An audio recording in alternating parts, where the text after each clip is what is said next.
말씀 모두게 되겠습니다. 다윗이 그날에 여호와를 두려워하여 이르되 여호와의 궤가 어찌 내게로 오리요 하고 다윗이 여호와의 궤를 옮겨 다윗 성 자기에게로 메어 가기를 즐거워하지 아니하고 가드 사람 오벳에돔의 집으로 메어 가지라.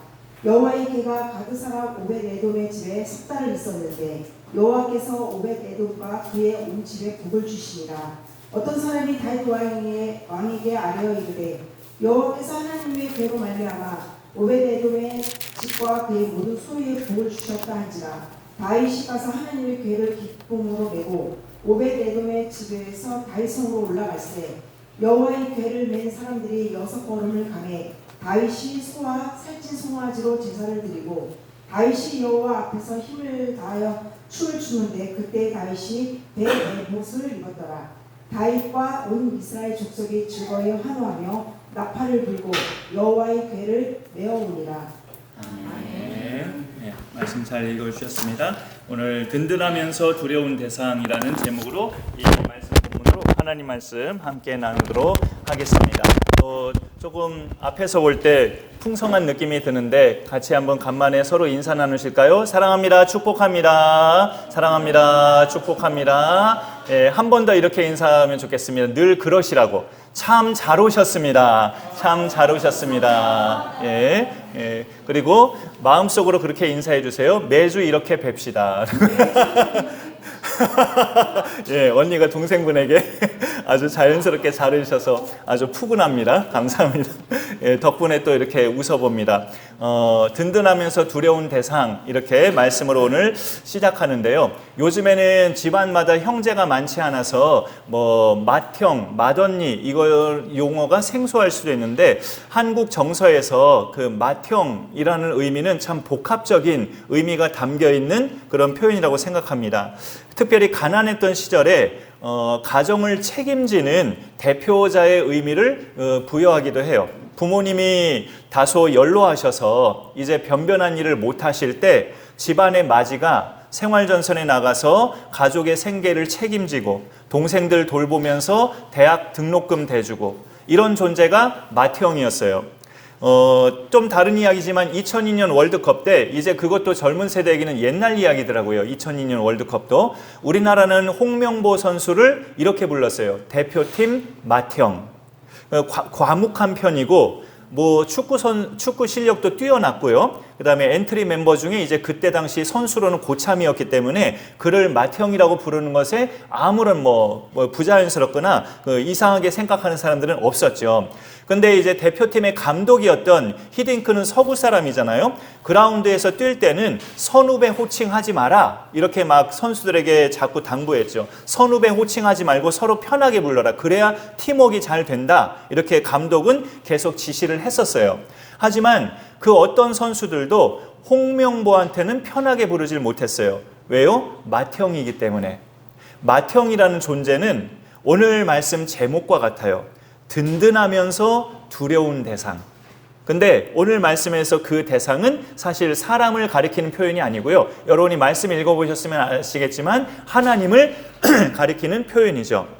사실 성경적으로 볼 때 우리 믿는 자들에게 성경은 맏형이 있다는 걸 또 알려줘요. 그분이 예수님이셔요. 오늘 추가 말씀이 사이사이 간간이는데 이 말씀 한번 보실까요? 예, 오늘 로마서 8장 29절인데 여기서 예수님을 맏아들로 그렇게 표현합니다. 같이 읽어보죠. 시작. 하나님이 미리 아신 자들을 또한 그 아들의 형상을 본받게 하기 위하여 미리 정하셨으니 이는 그로 많은 형제 중에서 맏아들이 되게 하려 하심이니라. 예.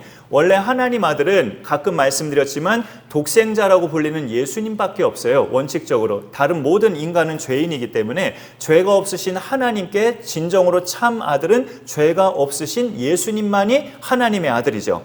근데 하나님의 파격적인 은혜로 누구든지 예수님을 그리스도로 이 땅에 오신 하나님의 아들로 구원자로 믿는 사람에게는 예수님과 같은 아들의 자격이 주어져요. 그게 로마서에서는 양자라고 말을 해요. 그래서 예수님은 맏아들, 우리는 그 뒤를 이어지는 자녀들 이렇게 표현하죠. 성경적으로 보면 우리 믿는 자들에게 맏형은 바로 예수님이셔요.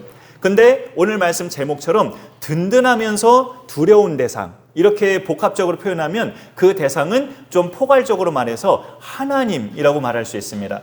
우리에게도 아버지지만 하나님은 신앙생활에서 종종 그렇게 느껴요. 든든하면서도 좀 두려운 대상이 하나님이라는 걸 느낍니다. 오늘 말씀으로 9절에 보면 다윗이 그날의 여호와를 두려워하여 이런 말씀이 나와져요. 이 말씀의 배경은 오랜 시간 방치하다시피 했던 하나님의 궤, 그 하나님의 궤가 있어요. 상자. 다윗이 이제 그걸 자기 성으로 옮기려는 중에 우사라는 사람이 그 궤 옆에서 갑자기 즉사해요. 죽게 됩니다. 오늘날도 그 무거운 물건은 사람이 직접 들기보다 카트에 실어서 옮기잖아요. 하나님의 궤도 그 조각목, 아카시아 나무로 만든 그런 나무 상자인데 종이 상자가 아니라 나무 상자이기 때문에 아무래도 종이 상자보다는 무게가 나가죠. 근데 그 상자 속에 빈 게 아니고 우리가 세 가지가 들어있음을 성경은 알려줘요. 일단 그 궤의 모양을 한번 그림으로 준비해봤는데 보시죠. 하나님의 궤, 언약궤라고 하는 거예요. 저렇게 생겼어요. 스랍의 나팔이 이렇게 위에는 있다. 스랍의 나팔이 아니라 날개. 그 스랍의 날개. 스랍의 날개가 뭐야? 스랍은 천사를 상징하죠. 천사의 날개를 상징하듯 궤 상자 위에 저렇게 날개가 양각으로 이렇게 새겨져 있고, 그 다음에 긴 봉은 사람이 메고 갈 수 있게 만든 그 어깨에다 매지도록 만든 그런 봉이에요. 그리고 저 나무 상자가 바로 하나님의 궤, 언약궤, 법궤 이렇게 부르는데 저 상자 안에 세 가지가 들어있음을 성경이 말씀합니다. 하나는 십계명이 새겨진 돌판이니까 넣어두면 궤가 더 무거워졌겠죠. 그 다음에 광야 시절에 40년 동안 이스라엘 백성이 하늘에서 떨어진 거 먹은 게 있었죠. 만나. 그 만나가 담긴 항아리. 만나가 담아져 있는 항아리 자체도 무거운데 그걸 법궤에다 넣었으니 더 무게가 나겠죠. 세 번째 것은 아론의 싹 난 지팡이. 아론의 지팡이에만 싹이 났다고 해서 아론의 싹난 지팡이. 그게 이렇게 하나님께서 아론을 제사장으로 세우신 그것을 증표하는 그런 모습이었죠. 그 세 가지가 저 법궤 안에 하나님의 궤 속에 들어있었어요. 나무 상자니까 저 자체만으로도 무게가 나가는데 세 가지가 들어있으니 더 무게가 나갔겠죠. 오랜 세월 방치하다가 다윗이 자기 다윗성으로 이동하려고 할 때 저 궤를 수레에다 실었어요. 수레에다가. 이 궤는 무엇보다도 먼저 말씀드리고 싶은 것은 하나님의 백성, 믿음의 백성에게 저 상자라는 게 어떤 의미가 있었을까 우리가 본다면 여기 성경책으로 보셔야 되는데요. 6장이 펴져 있으시면 6장 2절 하반절에 봐야 됩니다. 6장 2절 하반절에 보니까 그 궤는 그룹들 사이에 좌정하신, 그룹들은 천사들이에요. 그룹들 사이에 좌정하신 만군의 여호와의 이름으로 불리는 것이라. 이 궤가 그런 의미가 있다는 거예요. 그러니까 아까 우리가 예배 찬양으로 임재라는 찬양을 불렀어요. 저 언약궤가 이스라엘 백성 앞에 있다는 것은 하나님이 이스라엘 백성 곁에 계시다는 뜻이에요. 상징적인 의미죠. 하나님의 임재, 하나님이 우리와 함께 계신다. 임마누엘 신앙이 담겨있는 상징되는 그 상자가 저 하나님의 궤입니다. 이스라엘 자손이 40년 동안 광야에서 행진할 때, 또 가나안 땅에 들어가기 전에 용기를 내서 요단강으로 들어갈 때, 발을 내디니까 요단강이 갈라졌죠. 요단강으로 들어갈 때, 그리고 여리고성을 함락할 때 항상 제일 앞에는 제사장 그룹이 저 법궤를, 하나님의 궤를 메고 그렇게 행진을 했어요. 하나님이 앞서가신다는 뜻으로 그렇게 간 거죠. 그러니 그런 차원에서 보면은 저 법궤는 굉장히 중요한 물건이잖아요. 하나님을 들고 다니는 것 같은 그런 느낌인 거죠. 그런 차원에서 굉장히 중요한 상자인데, 그러니 옮길 때도 반드시 하나님이 정해주신 방법으로 옮겨야 했던 겁니다. 그런데 오늘 말씀에서 다윗은 새 수레에 궤를 실어서 그렇게 옮기도록 한 거예요. 그 수레를 소들이 끌었는데 잘 소들이 가다가 성경으로 6장 6절에 보면 나곤의 타작마당에 이르렀을 때 갑자기 소들이 막 움직이고 뛰어요. 그래서 우사가 그 궤가 땅바닥에 떨어질지 몰라서 수레가 흔들리니까 그 궤를 자기 손으로 덥석 이렇게 잡아버린 겁니다. 자기 입장에서는 당연히 그렇게 해야 된다고 생각을 했겠죠. 그러나 7절에 보시면 성경책으로 여호와 하나님이 우사가 잘못함으로 말미암아, 우사가 잘못한 행동이래요. 이게 그러니까 하나님이 진노하셔서 그를 치셨다 이렇게 좀 살벌한 듯한 말씀이 나오고 있습니다. 이런 결과를 보면서 다윗은 오늘 말씀이 9절부터 시작됐죠. 9절에 그날의 여호와를 두려워하여, 이렇게 두려워하는 마음이 생겼어요. 다윗의 마음속에 하나님의 궤를 자기 성으로 안 옮깁니다. 이거 내 성으로 이 궤를 옮겼다가 예루살렘에도 무슨 우환이 생길지 모르겠다 하면서 두려운 마음에 오벳 에돔의 집에 한 3달 동안이 보관이 돼요. 다윗에게 지금까지 하나님은 어떤 분이셨을까요? 여러분에게 지금까지 믿음 생활을 하시면서 하나님은 어떤 분이셨나요? 무서운 분이신가요? 든든한 분이신가요? 이제까지 다윗에게 하나님은 든든함을 대표하는 그런 대상이었어요. 하나님이 사무엘 선지자가 그의 아버지 이새의 집에 가서 막내인 다윗에게 기름 부었던 그 후부터 하나님은 든든한 다윗의 편이셨어요. 언제나 블레셋 군대가 든든히 여겼던 골리앗을 다윗이 한 방에 쓰러뜨린 것은 물매를 돌리는 그 물매 솜씨가 다윗이 뛰어나기도 했지만 그 한 번에 던진 돌에 정확히 골리앗의 이마에 탁 박혔잖아요. 그것은 하나님이 도우신 거예요. 그런 것들을 볼 때 다윗에게 하나님은 든든함이에요. 이제까지 굉장히 그런 것을 하나님이 친히 느끼게 해주셨어요. 블레셋과의 전투에서도 다윗이 계속 이겼잖아요. 이스라엘 쪽이. 얼마나 하나님이 그에게 든든함이 되셨습니까? 그리고 나라 안에서도 7년 동안은 자기가 속한 유다 지파의 부분적인 왕이었지만 이제 뒤로 33년 동안은 이스라엘의 12지파 전체의 왕이 되죠. 그 다른 지파 사람들도 당신이 우리나라 이 나라의 왕입니다고 인정을 해줬어요. 지파가 틀려도.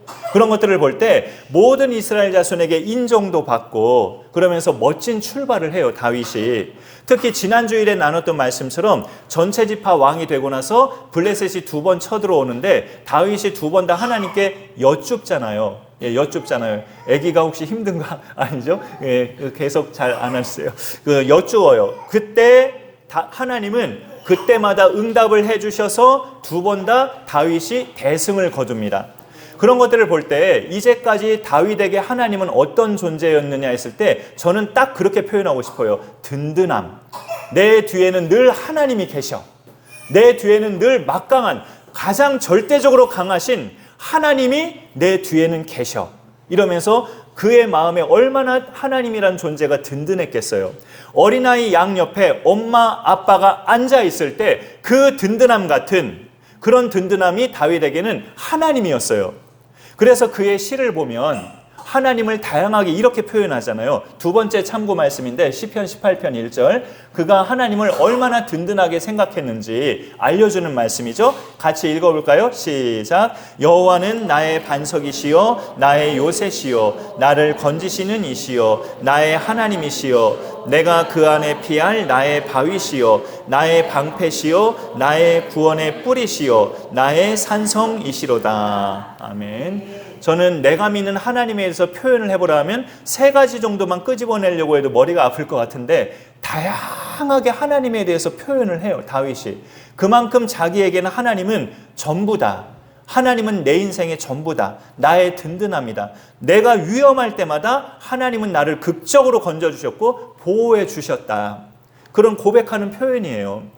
다윗에게 하나님은 천군만마 따위는 비교도 안 되는, 천군만마가 뭐예요? 1000명의 군사와 10,000마리의 말이잖아요. 얼마나 든든하며 그것도 천군만마 그거는 비교도 안 되는 아주 절대적 든든함이 하나님이란 말이에요. 그런 하나님이 다윗에게 오늘 말씀에서는 두려움의 대상이 되고 있어요. 9절에 다윗이 그날의 여호와를 두려워하여 이렇게 바뀌고 있는 그런 순간이에요. 수레에서 흔들리는 언약궤를 손으로 붙잡은 우사의 행동이 그렇게 잘못된 건가?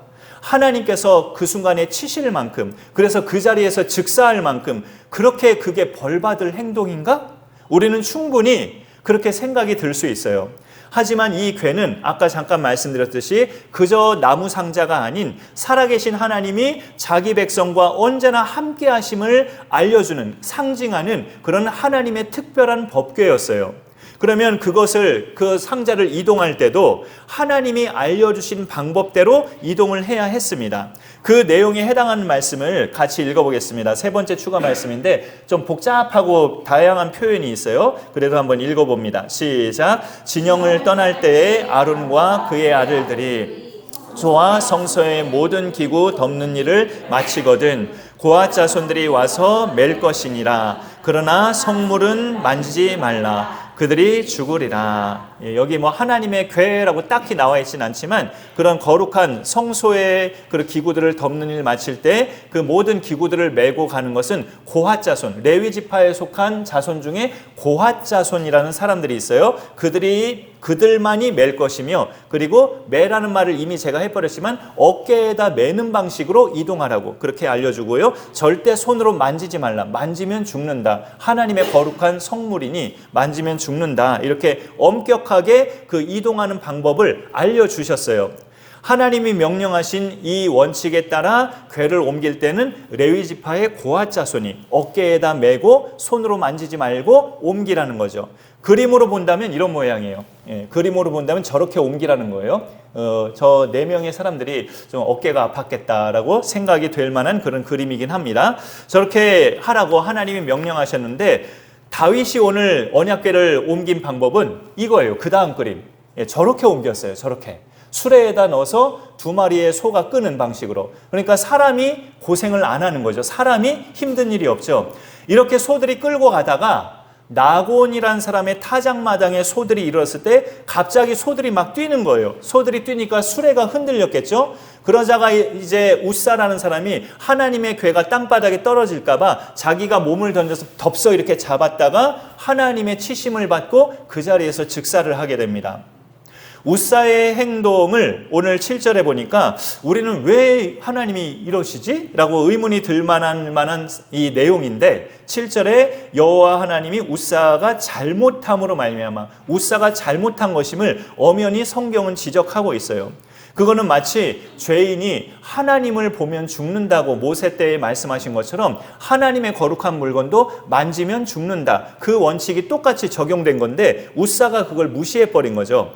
갑작스런 이 행동 때문이 아니라 애초에 우사는 말씀의 흐름을 자세히 보면 처음부터 잘못된 방식으로 이 궤를 옮기는 출발을 했구나라고 느껴져요. 성경책으로 2절을 살짝 보시면요.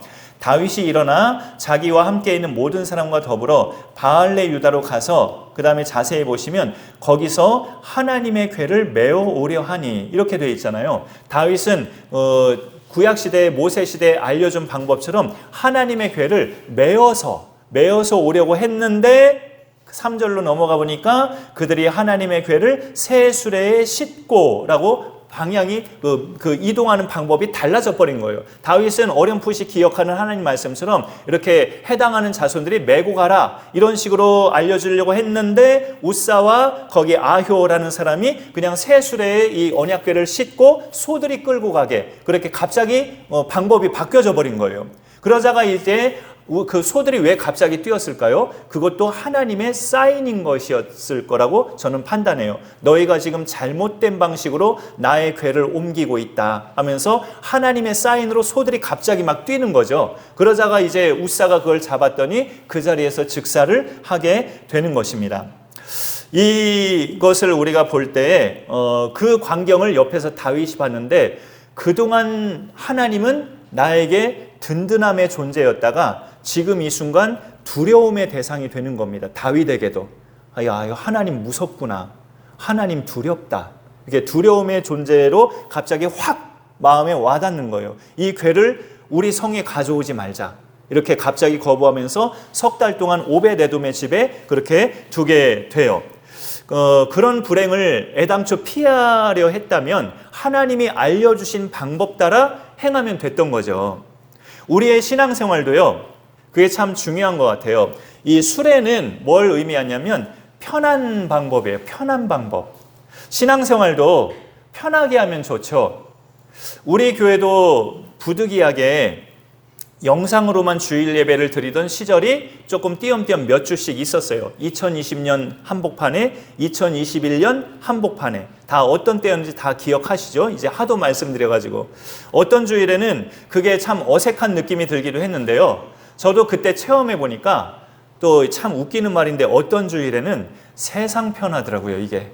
실시간 영상 기술을 저희가 습득하기 전에 한동안 이제 우리가 실시간 영상 예배도 몇 년 동안 드렸는데 그게 자꾸 언제부턴가 잡음이 생겨서 지금은 다시 안 하고 있어요. 근데 그 기술을 습득하기 전에는 그 코로나 기간 때 어떤 식으로 주일 영상 예배를 준비했냐면 금요일 저녁에 녹화했어요. 아내하고 저하고 또 있는 딸 같이 한 3명 정도가 여기 모여서 녹화를 했어요. 제가 예배를 쭉 진행하고 혼자서. 그 금요일 저녁에 이렇게 지금 제 휴대폰 저 앞에 삼각대에 꽂아 있는 것처럼 금요일 저녁 때 미리 주일 예배를 녹화를 한 거죠. 그러니까 제 입장에서 말하자면 주일 예배가 금요일 저녁에 다 끝난 거예요. 저로서는. 그랬더니 토요일도 세상 편하고 주일 아침도 세상 편하더라고요.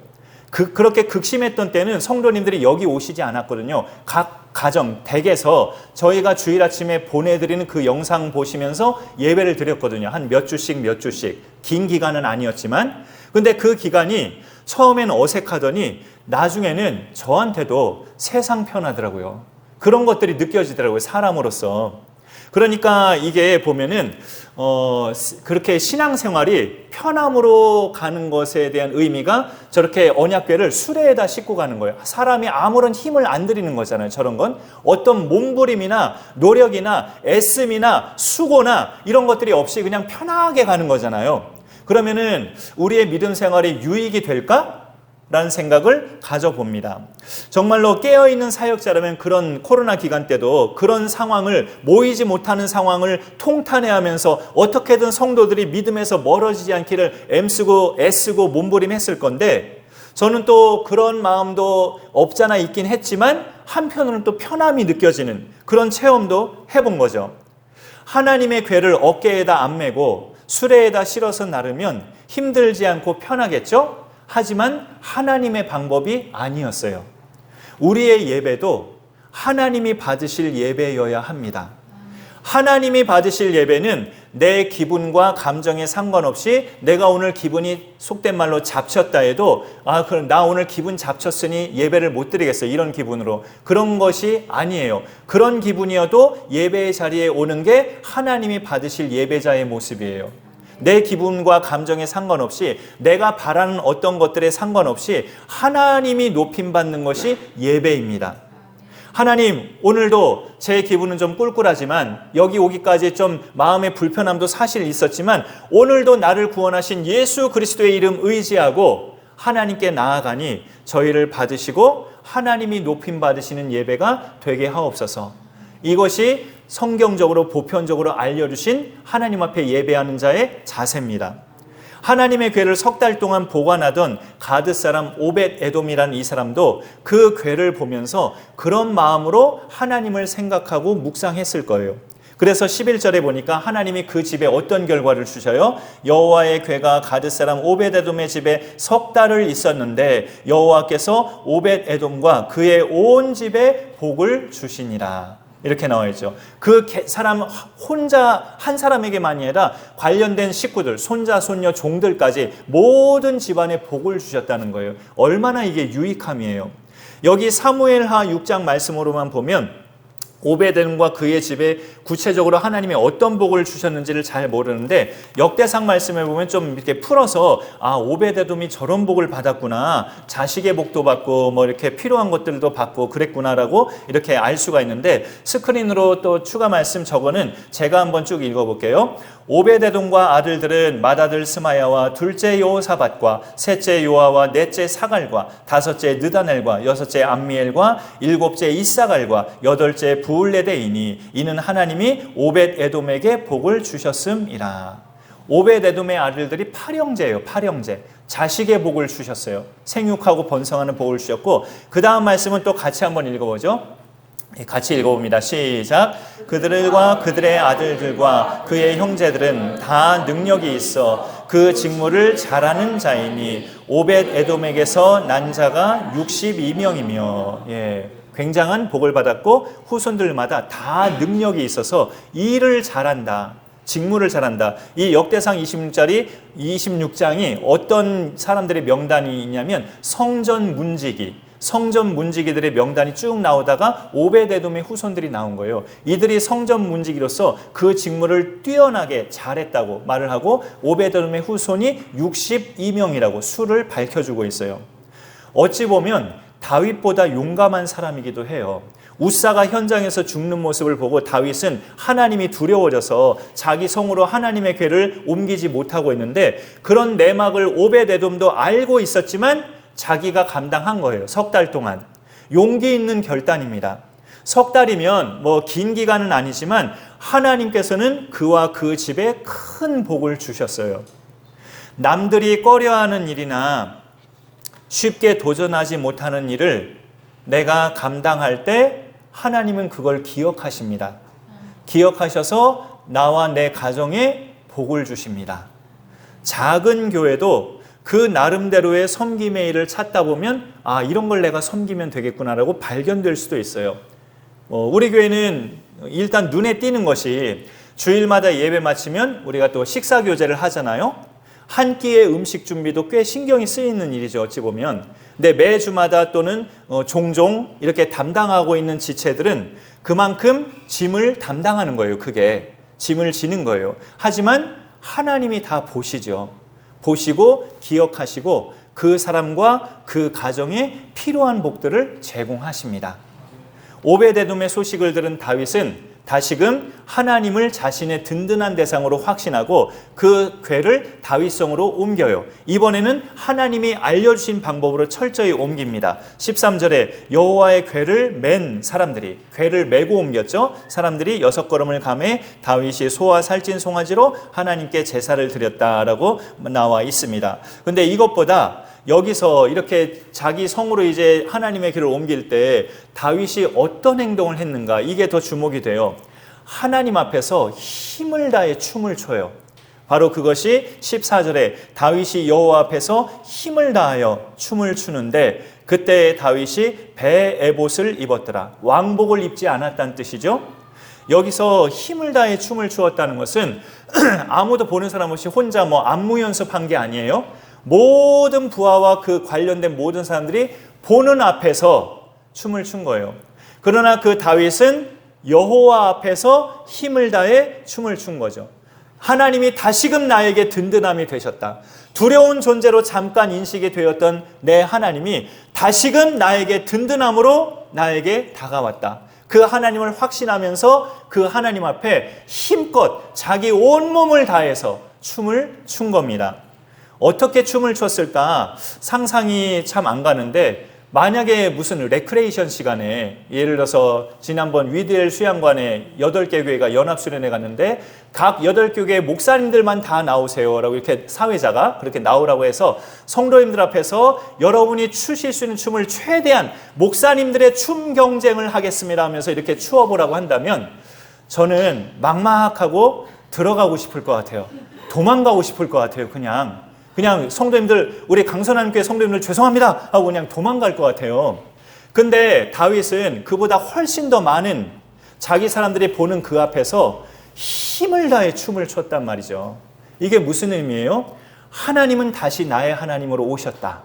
그것을 확신하면서 그 하나님 앞에 감사의 제사를 드리면서 자기 몸 아끼지 않고 하나님을 향해 자기 몸으로 그냥 자기를 사랑하신 하나님, 또 자기도 하나님을 사랑함을 온몸을 다해 그렇게 표현한 겁니다. 얼마나 순수한 믿음의 표현이에요, 이게. 하나님은 두려움의 대상이 되기도 하지만 구원받은 자녀들에겐 든든함의 대상이셔요. 신앙생활은 내가 하나님 편에 서는 것이라고 우리가 말할 때 그게 어찌 보면 우리 입장에서는 자연스럽게 들리기도 하고 겸손의 표현 같지만 물론 그것도 틀린 말은 아니에요. 내가 하나님 편에 서야 된다는 거. 하지만 우리가 이제까지 구원받은 것부터 시작해서 우리가 지금까지 받아 누린 하나님의 은혜를 묵상하면, 그 은혜들을 생각하면 이게 느껴지거든요. 하나님은 내 편이신 것 같아. 하나님은 내 편이시네. 그게 느껴지거든요. 시편 118편에도 하나님은 내 편이시라 사람들이 내게 어찌할꼬 그런 고백이 나오거든요. 그러니까 구원받은 믿음의 백성들에게는 하나님이 그 사람의 편인 게 성경의 말씀이에요. 다윗은 그걸 많이 체험했고 우리도 그것을 체험한다면 다윗과 같은 행동이 나올 수 있는 거죠. 내가 하나님 편에 서야 된다는 것도 순수한 신앙생활이지만 그거는 부담감이에요. 나는 그러지 못할 때가 많으니까. 하지만 완벽하시고 완전하신 하나님이 내 편이시다 하면은 그건 얼마나 든든함입니까? 절대적인 든든함이에요. 그거는. 그러니 다윗과 같은 행동이 그걸 깨닫는 사람은 나올 수도 있는 거죠. 그런 것을 우리가 이렇게 같이 묵상하면서 생각해 볼 때 그 다윗은 자기 부인 미갈에게도 말했지만 나는 하나님 앞에서 한 거다. 그 미갈이 왕의 체면이 이게 뭡니까? 라고 핀잔을 막 주잖아요. 미갈이 보면서 그의 부인이. 근데 나는 하나님 앞에서 한 것이다 라고 이렇게 딱 부러지게 말하면서 그 미갈이 죽는 날까지 아기가 안 생기죠. 하나님이 그런 징계를 또 주셨어요. 하나님이시기에 두려운 대상이지만 하나님이시기에 든든함의 대상이 바로 우리가 믿는 오늘 예배를 받으시는 하나님이셔요. 이 사실이 우리가 예배 드릴 때마다 그렇게 느껴지고 깨달아지고 알게 돼서 우리도 다윗처럼 할 수 있는 그런 요인이 되시면 좋겠습니다. 그런 믿음으로 든든함의 대상이 되신 하나님 힘입어 한 주간도 넉넉히 승리하시기를 간절히 축원합니다. 예, 말씀 생각하면서 주의 보좌로 나아갈 때